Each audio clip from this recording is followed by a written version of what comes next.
সবথেকে বড় দায়ী হচ্ছে এনভায়রনমেন্ট, পলিউশন, তারপরে লাইফস্টাইল, সবটাই একটা পার্ট জব। আজকে সব জব মিলে একটাই দাঁড়িয়ে গেছে, হাঁটুর অবস্থা খুবই খারাপ। দিনের পর দিন মানুষ হাঁটতে পারছেন না, চলতে পারছেন না। অ্যানালাইসিস করা হচ্ছে কি যে জেল শুকিয়ে গেছে, হাঁটু ক্ষয়ে গেছে, হাঁটু ফেলে দিতে হবে।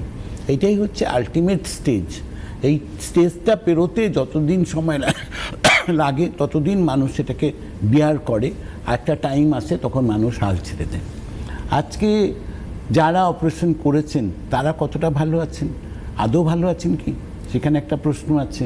কারো একটা হাঁটু রিপ্লেস হয়েছে, কারো হয়নি, কারো দুটোই হাঁটু খারাপ হয়ে আছে। একটা হাঁটু রিপ্লেস করার পরে আরেকটা হাঁটু খারাপ হয়ে গেছে, তার সঙ্গে লাম্বারের প্রবলেম, তার সঙ্গে সার্ভাইকেল প্রবলেমস অনেক আছে। প্রবলেম তো একটা নেই যে একটা সমস্যা আছে কোনো রকমভাবে জোড়াতালি করে মেকআপ করছেন না, করতে পারছেন না। যারা অপারেশন করছেন তারা আরও বিপদের মধ্যেই আছেন, এটাই আলটিমেটলি দেখা যায়।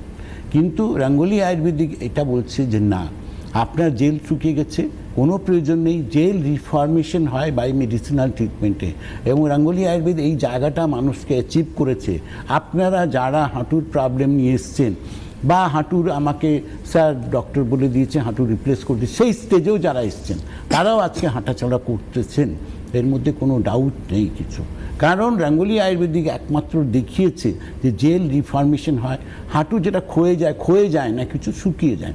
যখন আমি ভিতরের জেলগুলো ড্রাই হয়ে যায় তখন ভিতরের জায়গাটা কী হয়, ড্রাই হয়ে যায়, হাঁটুগুলো শ্রিঙ্ক করতে আরম্ভ করে, হাড়গুলো শ্রিঙ্ক করতে আরম্ভ করে, তখন মনে হয় যে ক্ষয়ে গেছে। ক্ষয়ে যাওয়ার মতো কিছু নেই, এটা সবটাই হচ্ছে টেম্পোরারি প্রসেস।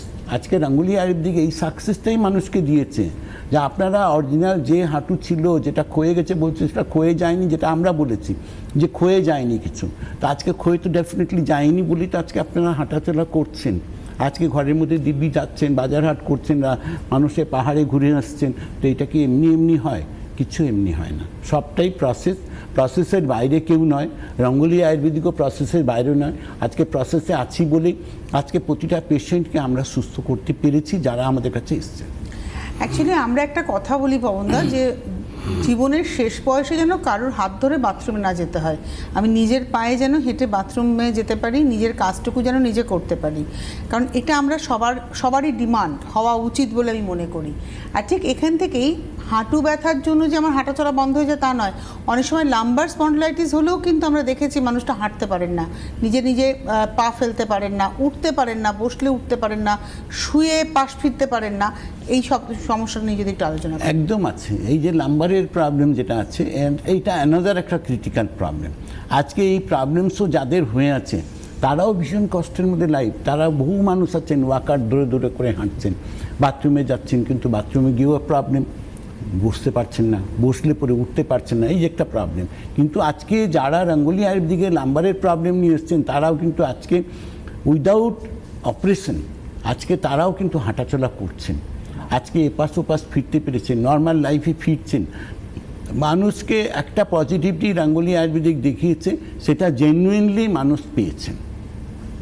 আর লাম্বার স্পন্ডলাইটিসের সঙ্গে সঙ্গে যদি আমরা একটু সার্ভাইকাল স্পন্ডলাইটিস নিয়ে কথা বলি, এটাও একটা মানে মানুষের কাছে খুব বিরক্তিকর রোগ, বিরক্তিকর এবং ক্রিটিক্যাল এবং রিস্কি রোগ।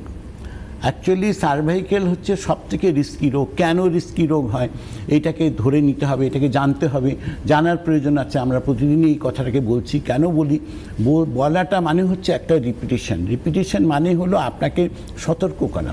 যার জন্যই বারবার করে একটাই কথা বলা হয় যে সার্ভাইকেলে যাদের প্রবলেমস আছে তাদের টেন্ডেন্সিটা কী আছে, বসে থাকলে মাথা ঘোরে, দাঁড়িয়ে থাকলে মাথা ঘোরে, হাঁটাচলা করলে পরে বহু মানুষ আছে হঠাৎ দেখছেন চোখে অন্ধকার হয়ে গেছে, ডার্কনেস হয়ে গেছে। এখন ডার্কনেসটা কখন হবে, কোন টাইমে হবে, আপনি সিঁড়ি থেকে নামার সময় হবে না রাস্তা থেকে ক্রস করবেন তখন হবে, কেউ কিন্তু জানে না এটা। এই জন্যই কিন্তু এটা রিস্কি বলা হয়। বহু মানুষের একটা ক্রিটিক্যাল রিস্ক ফ্যাক্টর দাঁড়িয়ে যায়। কিন্তু রাঙ্গুলি আয়ুর্বেদ বলছে না, এই সমস্যা থেকেও আপনি বেরোতে পারবেন। এবং যারা সার্ভাইকেল নিয়ে এই প্রবলেম নিয়ে এসছেন, বহু মানুষ কলার পড়ে আসছেন, যারা দীর্ঘ বছর ধরে কলার পড়েছেন কিন্তু ওখান থেকে বেরোতে পারেননি, প্রবলেমস থেকে মুক্তি পাননি। কিন্তু রাঙ্গুলি আয়ুর্বেদিকে আসার পরে কিন্তু আপনাদের কলারও প্রয়োজন নেই এবং আপনার সমস্যার সমাধান পেয়েছেন যে না, আপনার আর মাথা ঘুরছে না, আপনার চোখে অন্ধকার আমি দেখছি না, আর কলারেরও প্রয়োজন আমার নেই। তো আজকে টার্নিং পয়েন্ট রঙ্গোলি আয়ুর্বেদিক মানুষকে করেছে, এবং সেটা 100% আয়ুর্বেদিক ট্রিটমেন্টের মারফত। আপনারা